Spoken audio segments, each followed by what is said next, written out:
i dir-vos que avui és una de les primeres col·laboracions que fem amb la Fundació Vilacasa, que té per objectiu fomentar i difondre l'art contemporani català. Ella ens va plantejar aquesta exposició de la Maite Vieta. És diferent a tot el que hem fet fins ara. Llegíem el currículum de la Maite, que ella, més que la fotografia, el que li agrada és crear atmosferes. La Maite és una artista que ha celebrat ja un parell d'exposicions a la Fundació, que això no és quelcom habitual en la trajectòria de la casa.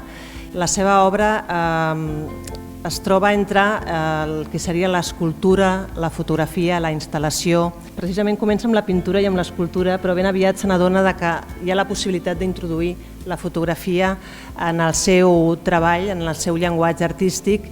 Els temes més recurrents de l'obra de l'artista, principalment jo diria que són la memòria, el pas del temps, les emocions i sobretot el contacte, la necessitat d'aquest contacte de l'ésser humà amb la natura.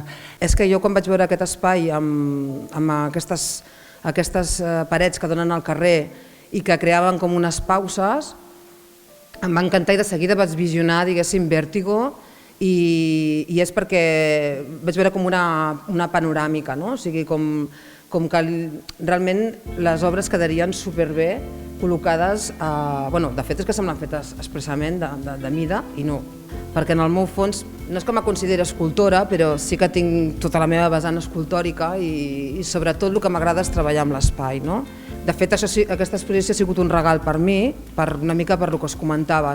És important que amb la mirada facis aquest recorregut, entenguis l'espai i te'l facis teu, en el sentit que és un espai que està a la Rambla, on passa molta gent, l'entra llum natural, tot això condiciona el tipus d'obra que hi pots presentar-hi.